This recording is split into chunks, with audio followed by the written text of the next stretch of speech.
lot older than I am. I watched that growing up. Like, Joss Whedon has done other projects since Buffy the Vampire Slayer. No like, good projects. He even did Angel. Like, even Angel is not as old as Buffy the Vampire Slayer. Angel ended a year later. I've watched both of those shows. And it started like 3 years later. Yeah, right. Angel's good. It's very different. I'm just saying, as far as like best popular culture ever, like, oh boy, are you casting a narrow net? And yes, I'm going on the tirade right now because it deserves it. Everybody in the world needs to know how wrong Andreas is.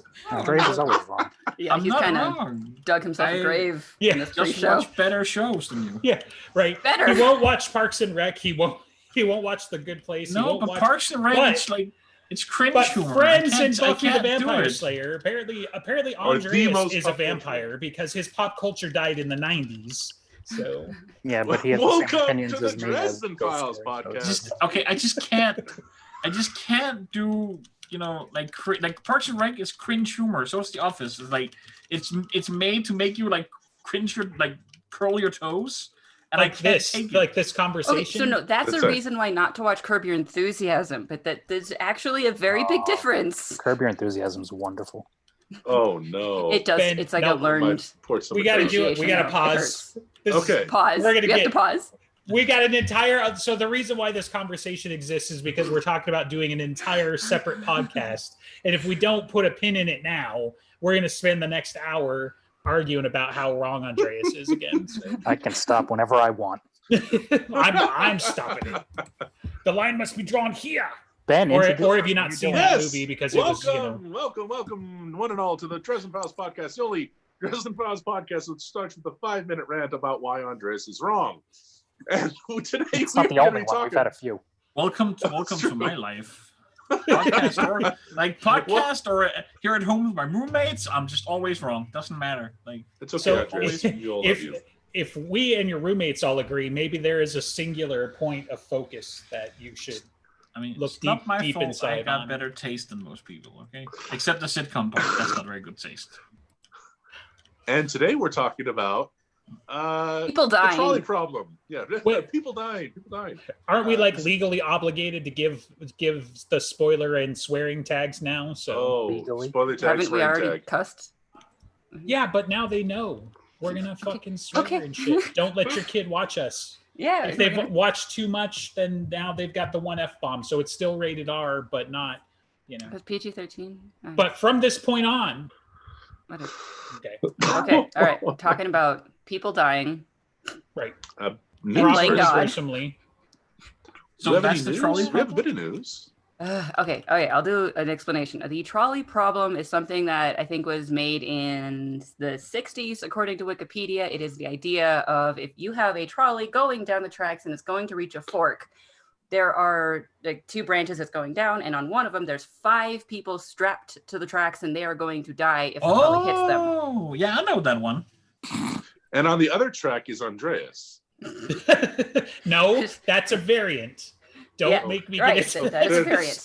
In the classic, there would be 5 on one side and 1 person on the other, and you are at the side, and you can watch everything, and you have a lever, and you can choose which one it goes down. You can basically say it's going to kill the 5 or it's going to kill the 1. If you do nothing in the classical sense, it will go and kill the 5. You have to choose to kill the 1 in order to save the 5. Right. There are other variants in order to try to make this a bit more. Or it blows up and kills everyone. Right. Multi-track drifting, which we'll talk about later. So. Well, there's the Fat Man variant. Right. You just had to go there, didn't you? Rude. Well, it's a very big one.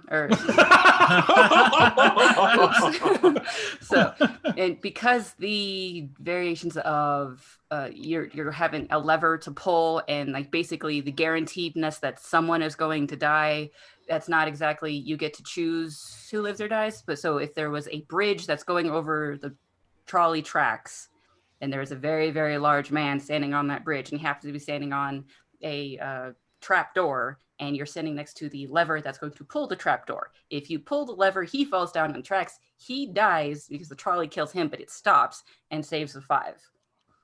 Right. It's I don't know. That's the one that I end up chewing over most in my ethics classes. Gotcha. Okay. Because he's fat. But I mean, yeah, like honestly, until today, I hadn't seen the variants, but like that specific one, let's say.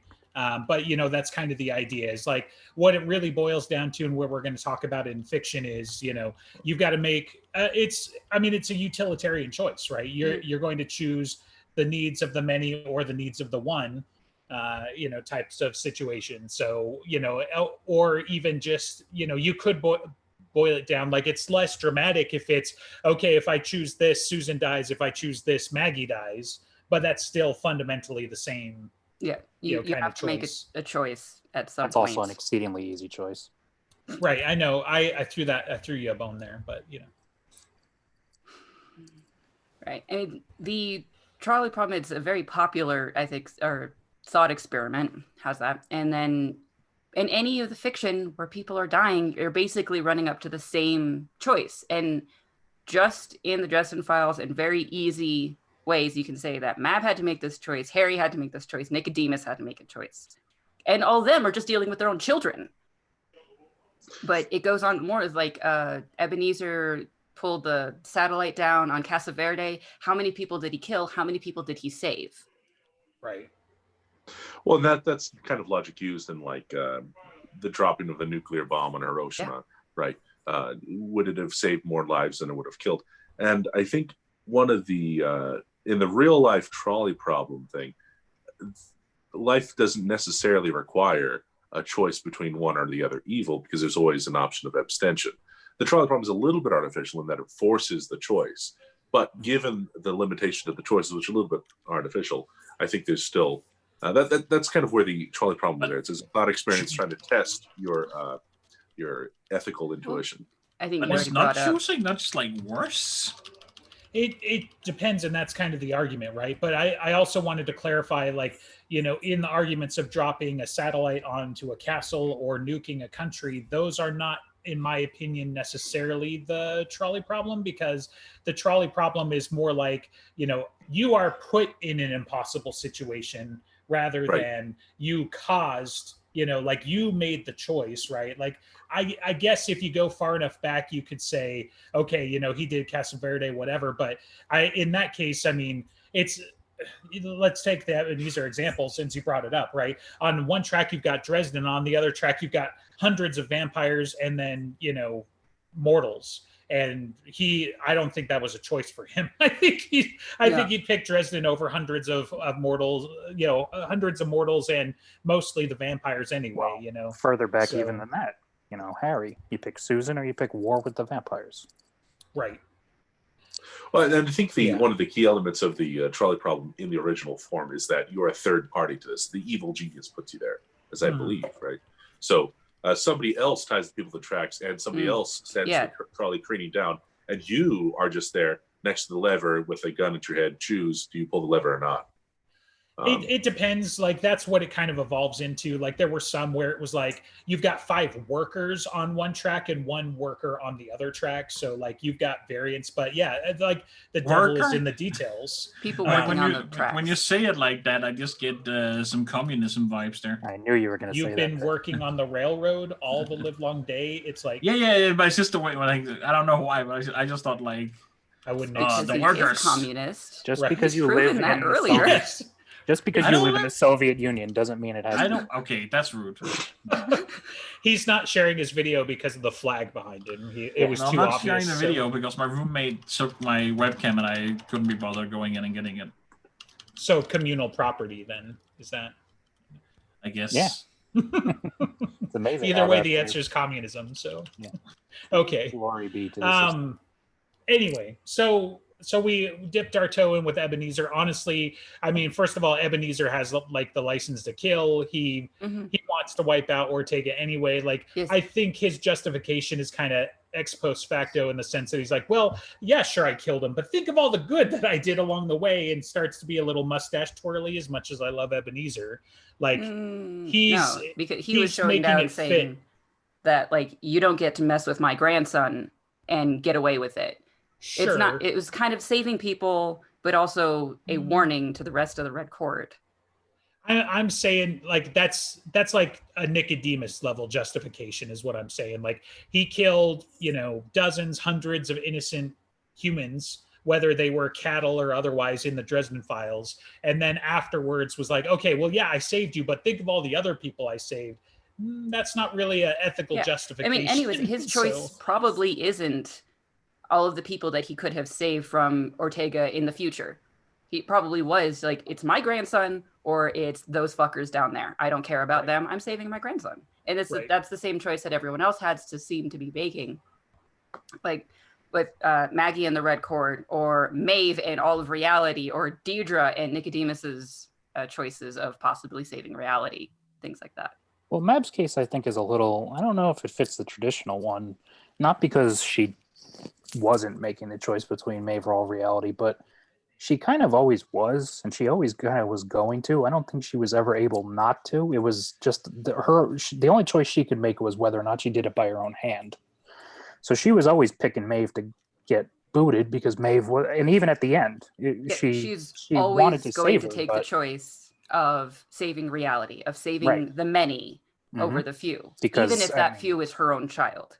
Right, and she sort of can't not. She doesn't have the freedom Harry does. She doesn't really have the choice. She's always going to be the utilitarian one. Although in that case, I think that choosing her daughter would end up, she'd lose her daughter anyway. So either she gets nothing or she gets her job.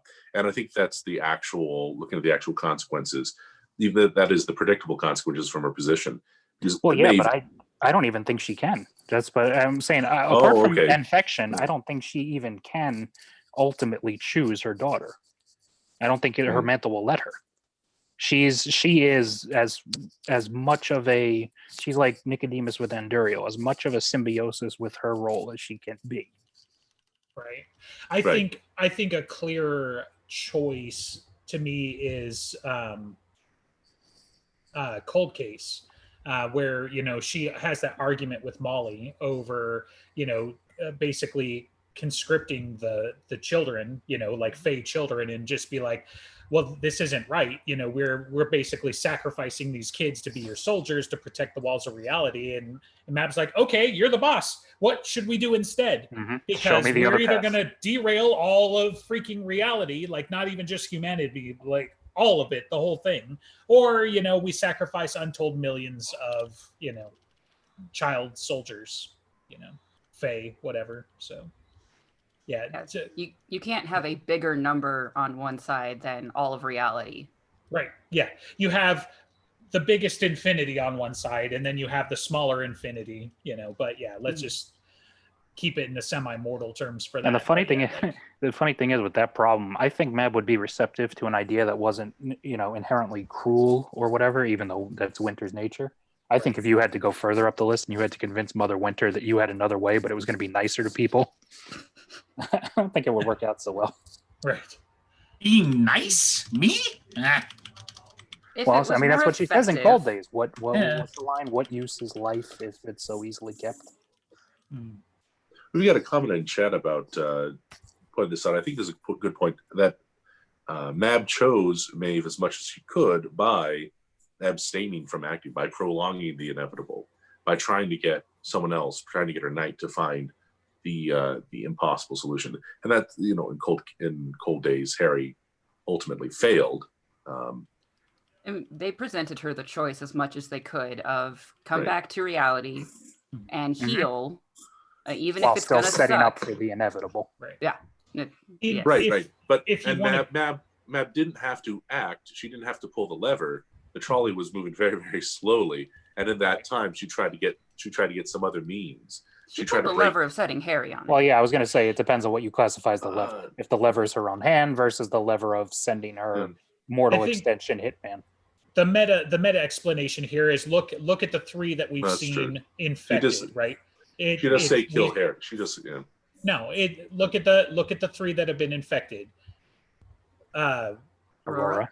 Leah comes back. She sought to be cured. Cat Sith actively resisted, though we didn't have enough time to do anything about it. Maeve was on board. Maeve was the one holding down the accelerator on the trolley in that problem. Mab wanted a way out. She might have sent Harry to see if there was anything left, anything worth saving, and then to do the needful. And the way she did that, the way she did that though is she said kill Maeve. That's the line. So, sure. Well, it's funny because she knew Harry would avoid that as much as possible, and Harry doesn't end up doing what she told him. The Mab trolley problem is Maeve is the one standing on the track and accelerating, putting Mab at the lever. So it's like that one worker being like, "Come on, hit me!" Like the Joker in The Dark Knight. Hit me! Hit me! Yeah. So Cool. then to compare that with Nicodemus in Skin Game, so Deirdre also was consenting. Right. It makes it a bit weirder of, hit me, because it's going to be better for their goals. I don't know. I don't buy Nicodemus is the trolley problem. I think is what. So walk me through who's on the tracks where and what you're thinking is the trolley problem. Because like I could see some of it, but not with Deirdre. So they say, say all of reality, they're trying to do their best to fight the outsiders and get all the crap and sacrificing a whole bunch of people on the way. And they've been fine with that up until they realize they need to lose someone that they love. And Deirdre, the person he loves, to say, yes, kill me, put the trolley on my track and not theirs so that we can get the stuff to save them. It's very similar to how we just portrayed Maeve. Have we, thought I just had, have we seen anyone be name infected that wasn't a Fae? We haven't, right? No.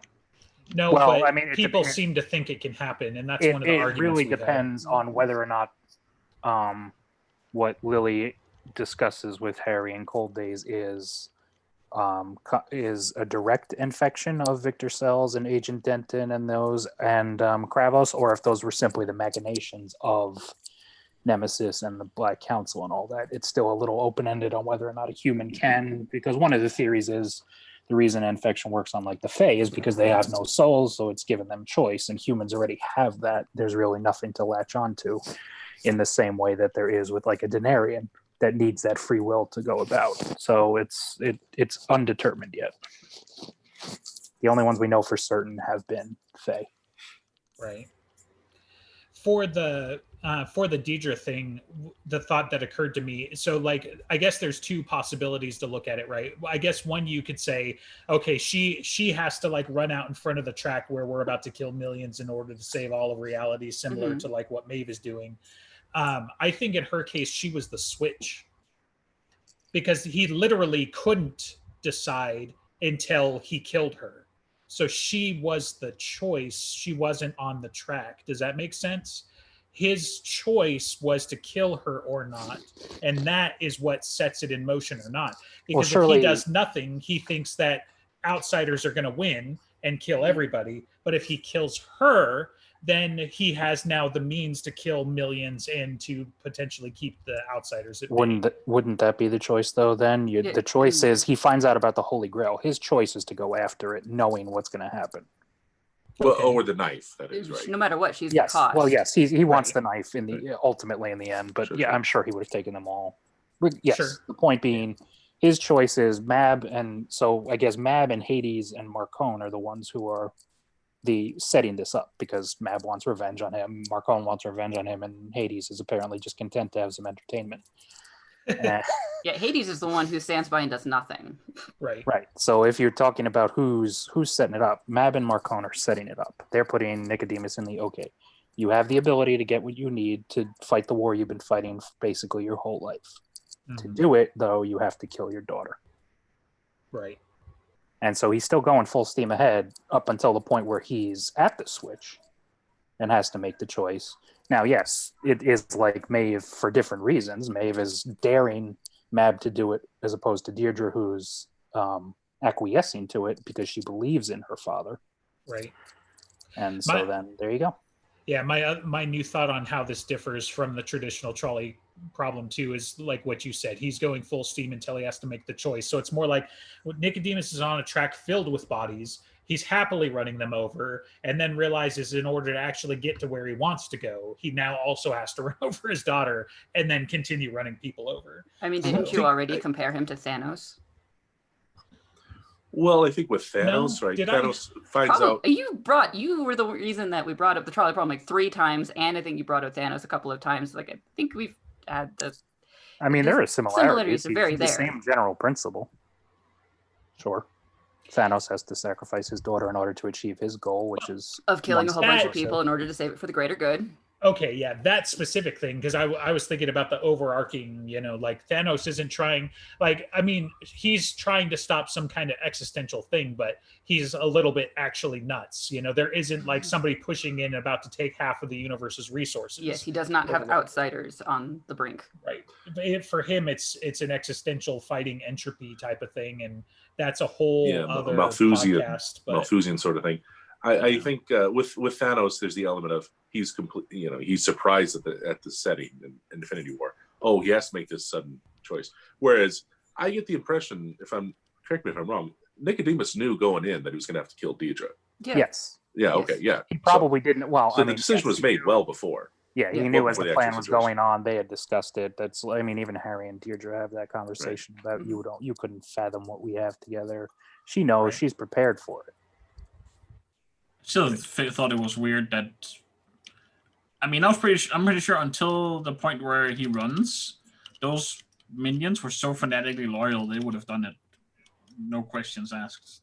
Yeah, but it's not a sacrifice. Worst case, but it didn't say it was supposed to be a sacrifice. Right. Just bring one and see if it happens, and then sacrifice Deirdre. Okay, but.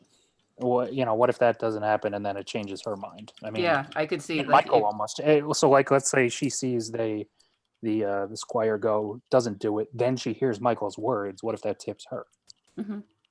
So you're going to take the chance, or you're going to have her fully in it, fully willing, instead of possibly swayed. Mm-hmm. In the end, would it have probably done it? Sure, maybe. But I think Michael could have even swayed. He probably could have definitely swayed a squire, let alone. He does seem to even give Nicodemus doubts a couple of times in the book. So, mm-hmm. And he's also working with a bigger flashlight than normal, so maybe that helped. Right? Maybe. Which Nicodemus couldn't know and didn't know, or I thought he did. Not the full extent of it. I assume he did know. He probably did. I feel like if he had known the full extent of what Uriel had done, he would have tried harder to fuck it up for him. Yeah. Because he says he cheated so initially when he's looking at him, and I think he just is like, what the hell is going on? And then he doesn't really care because, well, screw him, I'm still smarter, I can get through this.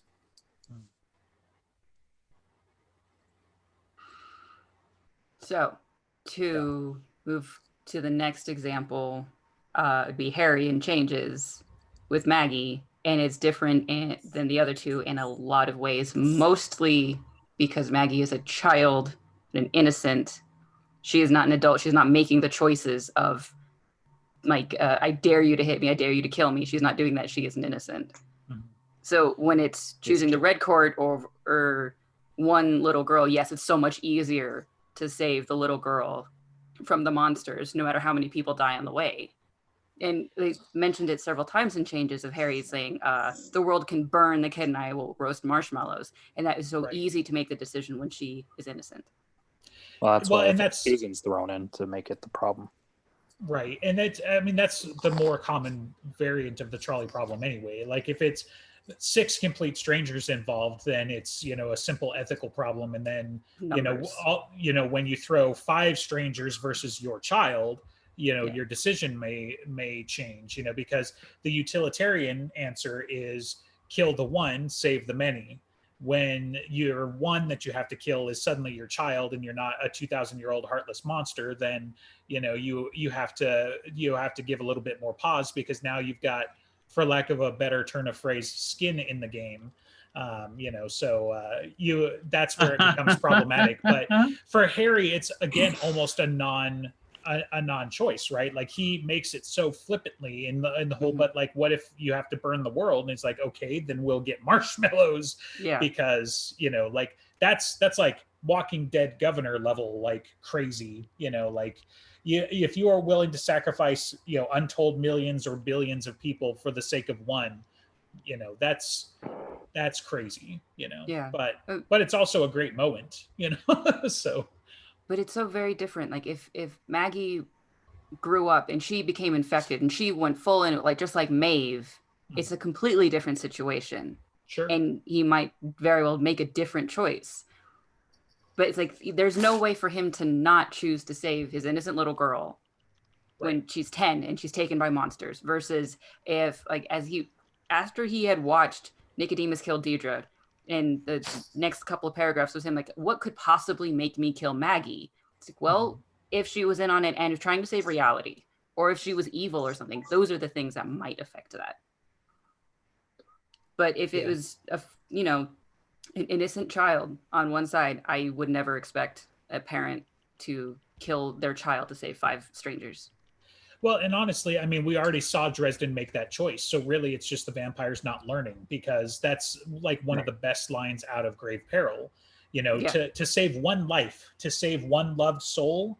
Yeah, you're damn right. I'll make that choice. Let alone, then it's like, oh yeah, well, let's double down. What if it's your daughter? Yeah. Like, I didn't really think about it too hard the first time. I'm definitely not worried about it this time. I mean, do you think he'll think more about it the second time, seeing all the consequences in hand? Nope. He figured he could handle the consequences. He didn't care about the consequences. He was ready to go buy marshmallows. That was, I don't know. Yeah. Well, that's one of the sparse good things about Ghost Story is his examination of, it's one thing to say let the world burn versus let Molly burn when he sees the consequences of what he's done. So if it was Maggie versus Molly or the entire Carpenter family, he'd probably still choose Maggie, but that would hurt, and he would know. Well, that's also the Carpenter family would basically lay down and be like, yeah, kill us. I mean, that's just, maybe not charity. That's one of the elements of the series of the self-sacrifice, because in Changes, who dies or is maimed besides the Red Court? Pretty much the only one is Harry himself, right? And Harry's just maimed. Well, no, because Molly's pretty. The problem is both physically and psychically. But when Susan's killed, she is Red Court. No, she's still Susan. Because you guys aren't thinking about the Fellowship of St. Giles and Anna Asher's entire fucking arc in Skin Game and the innocents that were affected, because so we got the Red Court died directly. Fellowship of St. Giles mostly wiped out directly. What about all the hundreds or thousands or millions of practitioners that were kidnapped by the Fomor, who are basically being held at bay by the powers that be at the time? Yeah, he destabilized the geopolitical situation in the Never in the dark. So. Yeah, it wasn't just the Red Court. He took a domino or one of the cards out of the house, and it all came tumbling down. Right. Well, I mean, the two people. So Susan, Harry kind of springs her and makes her a Red Court vampire, but then she still consents to be killed. Right. So it's still her self-sacrifice. Yeah, we're not examining the choice of Maggie, or no, we're not examining the choice of Susan versus Maggie or Susan versus Red Court. Like, that part is obvious. So the choice is, I suppose it's Maggie versus the world, but to some extent, or it's Maggie versus the millions of people that have been impacted. But I think it's framed a lot more positively than true Trolley problem. It's not who do you kill, it's who do you save.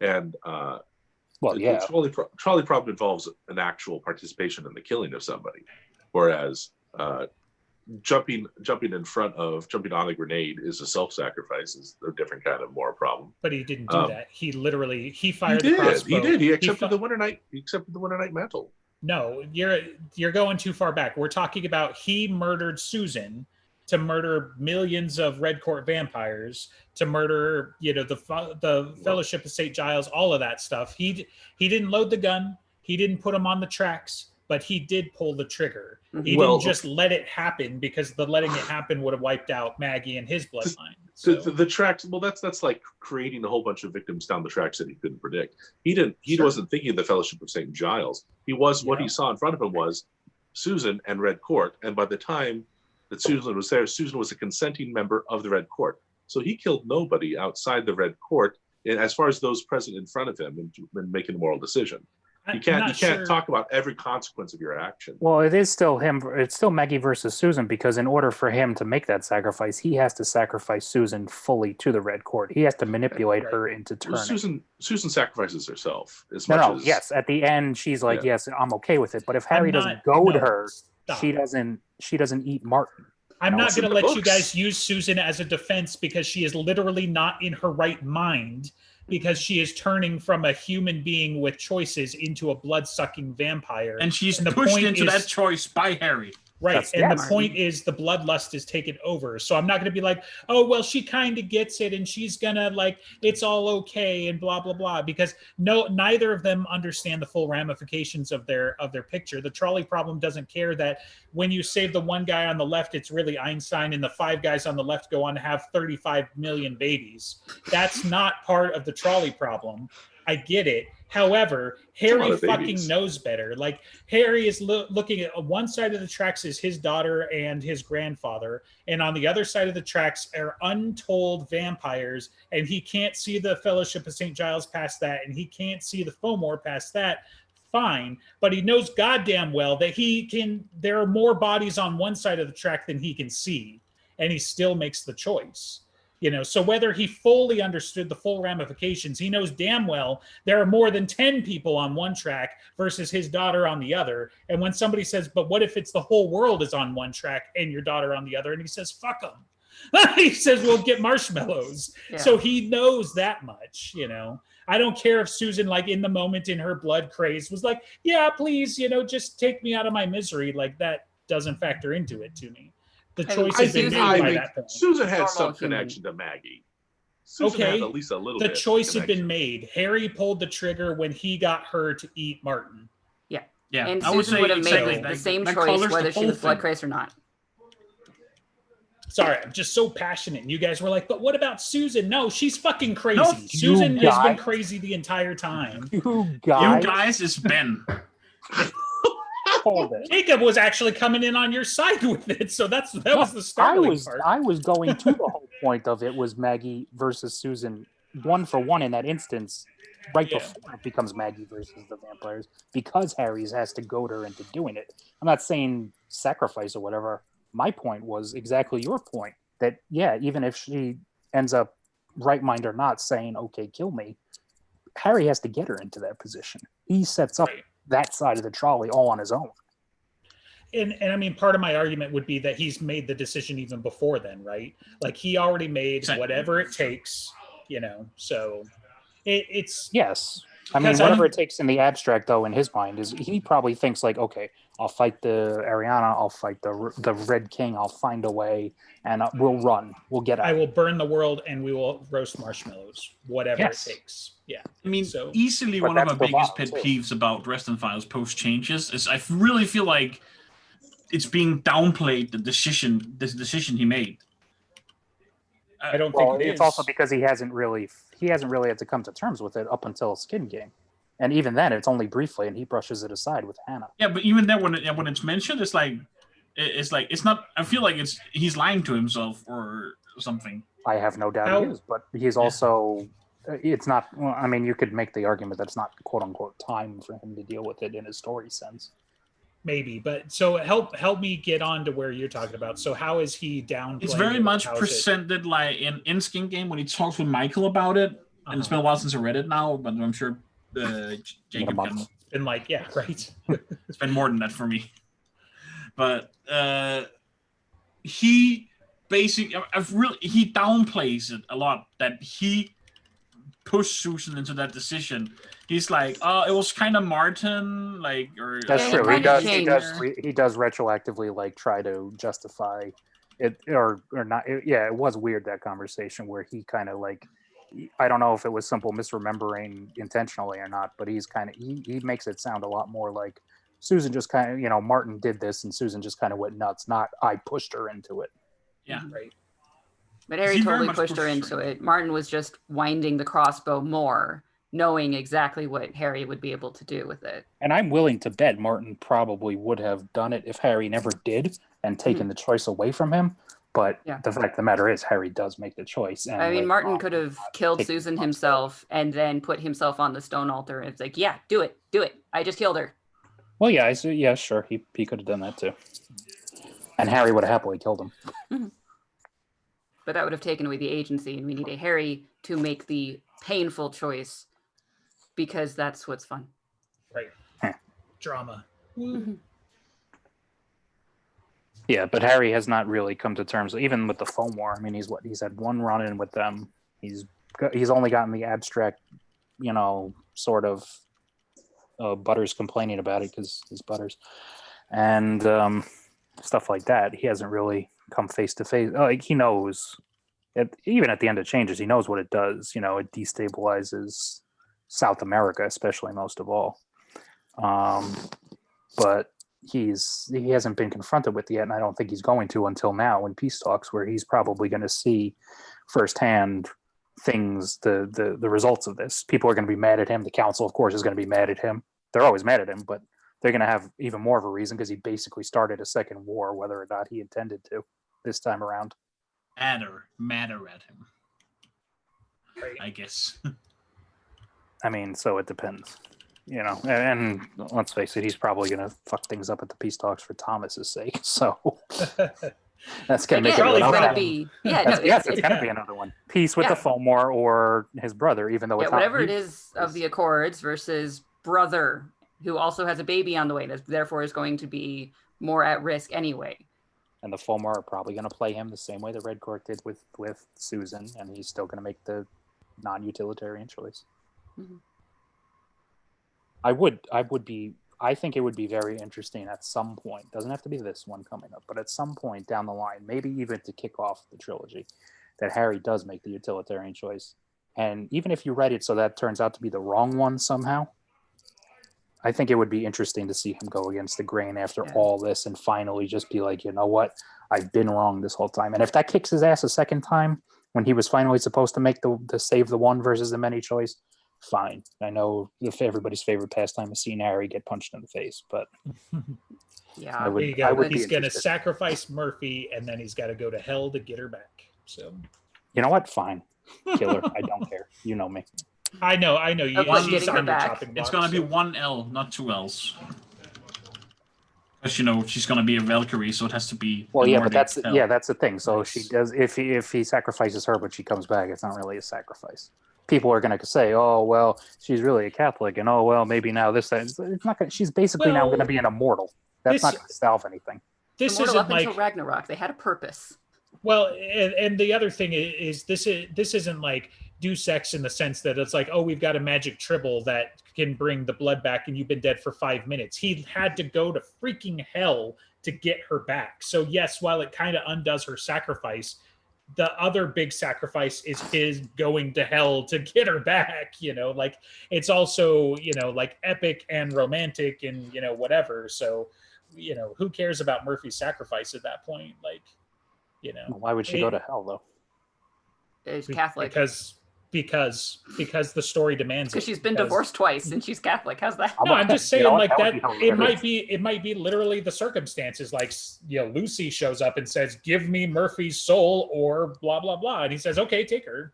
Take her, and I'm going to come kick your ass, and you fucking know I will because I'm Harry Dresden. So, and my name is on the books, so that's going to happen. But even then, for a fact, Murphy would be like, just let him take me and you can come save me another day. Well, yeah, I mean, obviously it's got to be dramatic. We're going full Winchester Brothers on it. Yeah, basically. He's just gonna I'll sacrifice myself. Well, no, he is that guy for his family anyway. I mean, he's all Dom Toretto and the Winchester Brothers family means all power of family. Family is magic. You would think for someone who didn't have any family, he wouldn't be so attached. Well, he's getting more. Right. Like, so he has a brother. Now he has like a surplus, he's going to have a nibbling, and now he has a child or two, and 1.5. Just running around like slurping up other people's families. Mm-hmm. He's basically been adopted into the Carpenter family. Right. He's acquiring family members. Sure. He's got an entire court that he's basically the uncle of now. Carpenter family. That's family goals right there. Yeah, they're a little too perfect. Yeah, very. So what about Michael's trolley problem? Charity's having an affair on the side. He hasn't had to make the decision yet, but even in in-game, he was talking about like if it was one of his children versus his wife, or one of children versus child, or it was like that would be hard. What about on the one hand, he has the safety of his entire family, and on the other hand, he has Harry Dresden, and instead he takes the grace and puts his entire family at jeopardy to go save Dresden. He wouldn't do that. Idiot. He'd be an idiot, but that's exactly what he fucking did, isn't it? Or he would find a third choice where he sacrifices himself. Yeah, you would try that one. Yeah, obviously. Yeah. I was gonna say he sort of had. I mean, I get your overall point, but he also kind of has the pseudo plot armor of being an Archangel mini at that point, and he's not, nothing bad's really gonna happen to him because it's all part of the plan. The ineffable plan? Whatever plan. The more we're thinking about all these trolley problems, the more I do think that it's been a kind of piecemeal evolution of Harry having to make the utilitarian choice eventually. And that's why he's seen it so many times. I would like that, but I just don't see a point where it's going to happen. I mean, who is he really going to ever, are you going to be able to make the justification for after all these examples that he's going to sacrifice? I don't think you would ever choose against Maggie, but if it was Molly, if it was Murphy, maybe. Well, I don't think the Molly choice he has to worry about anymore, at least for now. Well, I think it's very likely that it'll just be his self-sacrifice, and that's what the series is building up to. Yeah, but that's not a problem for him. Well, no, it's not. It's not going to be like at the end where it's like, okay, I have to jump into the outside and close all the outside. Well, I think he still wants to live, and he knows that you're not annihilated. I think that's what the series is building up to. If he uses the soul fire and he just uses it all, and I think that seems to be like an obvious extension of what he already does. And then what do you do? Well, he thinks he's going to be annihilated, but there'll be some way he's not, or something like that. I don't know. I think he's read Harry Potter. He knows he has an out. He'll come back. First, he's got to build 7 Horcruxes. Oh wait, sorry, the wrong guy. I mean, I'm sure Demon Reach can help a little bit there. Well, it is the big apocalyptic trilogy. It's called a phylactery if you do it that way, though. So. Well, I think the big tell is if the big apocalyptic trilogy is told in the third person and not the first. I'd be like, my name is Maggie Dresden. Oh shit! Like, I got bad news for Let me tell you a tale of 20 years ago. Right. It's been 300 years. It's been 86 years. Trying to think of like other trolley questions. So Ebenezer's bad at it. I think we know that. Because he has to make the choice. He doesn't get to not make the choice in a way. Like, so with a wizard not being allowed to use magic to kill someone, it's like they're not presented with the problem as often, I don't think. Versus he has to actually make that decision so many times. Well, I'm mostly even thinking like beyond the Dresden scope, right? When he talks about being the Blackstaff and he talks about Tunguska and all these volcanoes and shit, like innocents died in those instances as well. And we have word of Jim that at least some of those instances were people going after his wife. So he's bad. He's bad at making the utilitarian choice there, right? Yeah, one mortal woman stacked against, That's where Harry probably gets it from.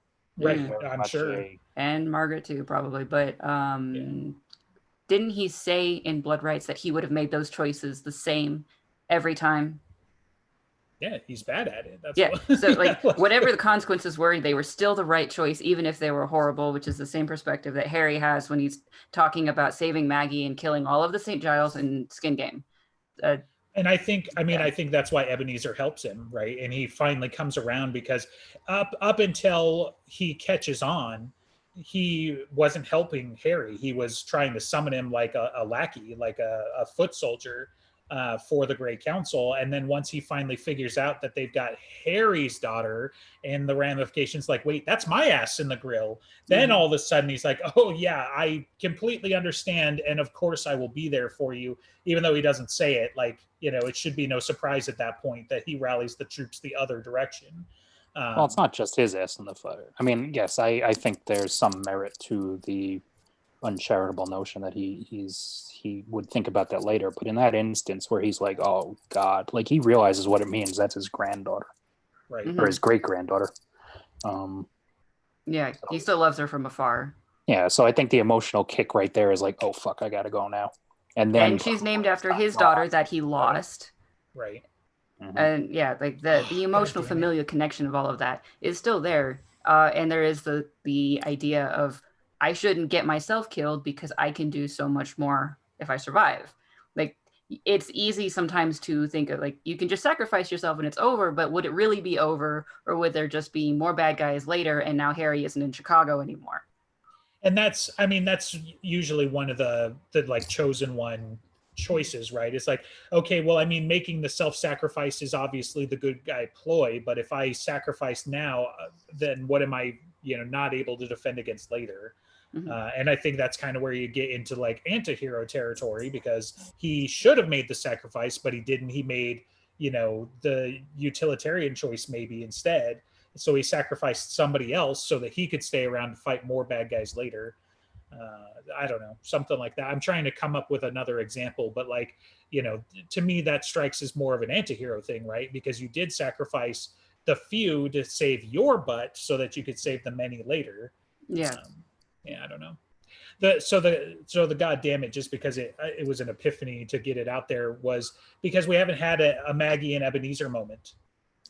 So we got to add one more thing to Peace Talk since it's been published and it's out there. But it's already in the trailer.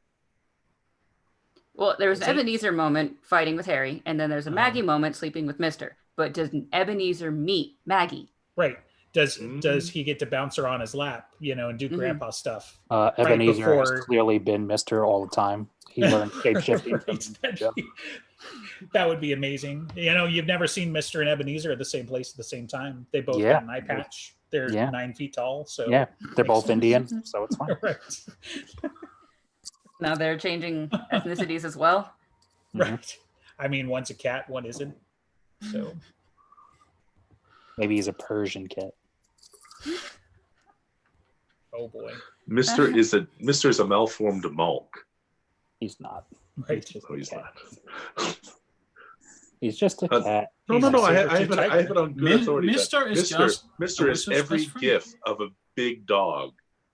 That's Mister. I have that on good authority. Every gif that from the Dresden Files subreddit. Yes. Oh. This car has blue doors. Is it the Blue Beetle? Yeah. Mm-hmm. Yeah. No, it has one not blue door. This guy's got drumsticks. Is he a wizard? Charity once threatened Harry's life, therefore she's Komori. Hockey sticks. Right. Stop. You hurt me. It hurts. Time traveling Murphy gives birth to Mab, something. See, you guys would make the trolley problem really easy for me, because all you'd have to do is start talking about this shit and I would happily pull the lever. and leap on the tracks. So for you, it'd be, who do you want to murder most? Do you want to murder the one annoying or the 5 annoying? It depends on the quality of the annoying. Right? That's when whatever track I'm on. That's when you get the multi-track drifting. If you is it someone who's like always constantly shitting out shit, or is it someone who's just like occasionally doing it, but there's a bunch of them? Yeah, which one does annoy you more? What about like 2 people who ruin Star Wars and 3 people you really like, and on the other one it's just like whatever? Wait, I'm sorry, what? So 5 people, yes. 2 of them, it's like people who they are the reason Star Wars got ruined. Like, and 3 people you really like. They could even be a close family. Right. And the other one is, I don't know. Well, at that point, it's really just whether I don't need another track. It's just whether I want to save the 3 people I kind of like, or I want to kill the people who ruin Star Wars. No, he's saying those are on the exact same track. Right. Like, in order to kill those 2 people. I don't need another track. I mean, yeah, that's its own problem. Yeah. At that point, I don't need another track. It's just a matter of pull the lever and let it go, or don't. And at that point, it really depends. If it's, I know they're going to ruin Star Wars and I can stop it, I'm probably pulling the lever. Because I can always make new friends. What if you could stop it by putting Jabba the Hutt on it? No. So you're more motivated. That's brilliant. You're more motivated by preventing something than revenge, I can hear. Sure. Okay. Well, he's taking so long to decide. They've already died. And now because at this point it's a sunk cost, and my whatever momentary satisfaction I would get out of seeing certain people get run over like that doesn't change what happened. Now, it would probably be different if it was like, oh, they killed my kid or something, maybe then I'm a little less whatever. But in this case, I do still recognize it as Star Wars. So they killed Star Wars and your kid. but 3 people you like it. Okay, fine. Well, then they're probably dying. God, I hope your kid's okay. Well, no, because that kid will now have to live in a world where those last 3 Star Wars movies exist. So nothing's really ever going to be okay again. This is why we need another podcast. It's really a darker world overall. I would start a new podcast just to listen to you bitch about Star Wars. Well, you're going to, so. I mean, but how many months can you really? Oh, Jacob will find a way. This is not an. I will watch those fuckers just to annoy you with them. This is not a hard topic to complain about. Why The Last Jedi is the most ambitious film since The Empire Strikes Back. Oh, Ben, wow. You are the easiest. Okay, which hurts you more, the Dresden Files TV show or The Last Jedi? I'm sorry, what? Dresden Files TV show or The Last Jedi? Which one hurts you? I never watched the TV show, so I don't care. Oh, damn, you should. What? Just to be upset. If you watch the TV show without having read the Dresden Files, it's a pretty mediocre to decent, like, urban fantasy kind of show.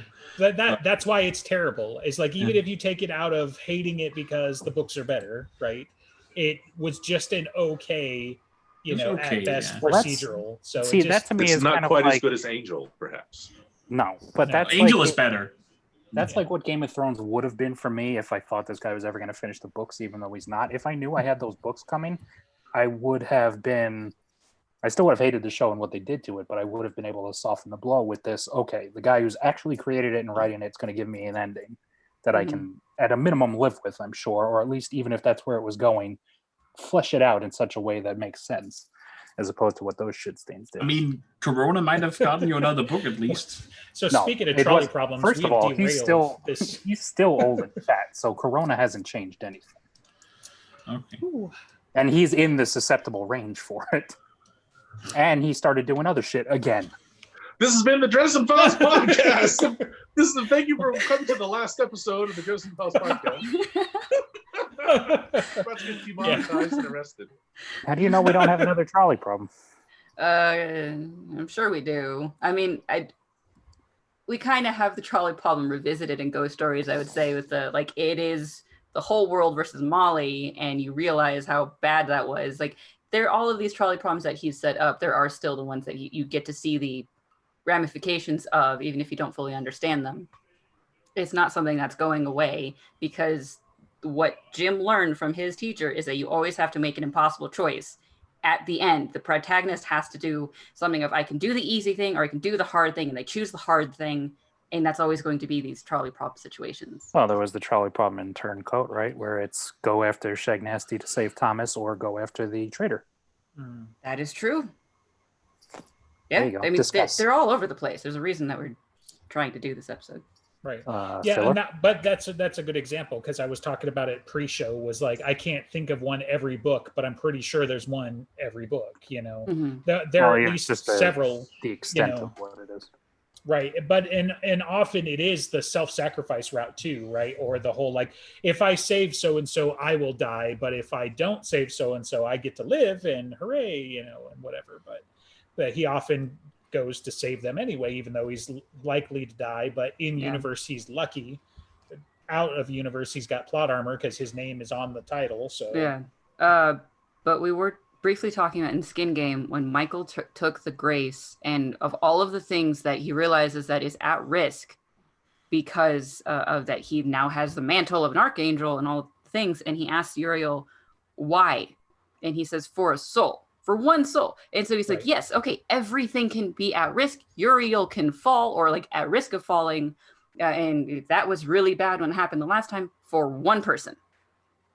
True, but I also think Uriel had the benefit of knowing he was like, yes, that's theoretically possible, but Uriel knew a lot. Yeah, Michael but it's didn't. Not very likely. No, but he trusts him. If an arcane, like the Uriel knows it's going to work out in the utilitarian and in the personal way. Michael's just trusting him because, Archangel of the Lord, I love God. Right. But Michael doesn't know everything that Uriel doesn't know everything that Uriel set up. But he also has faith.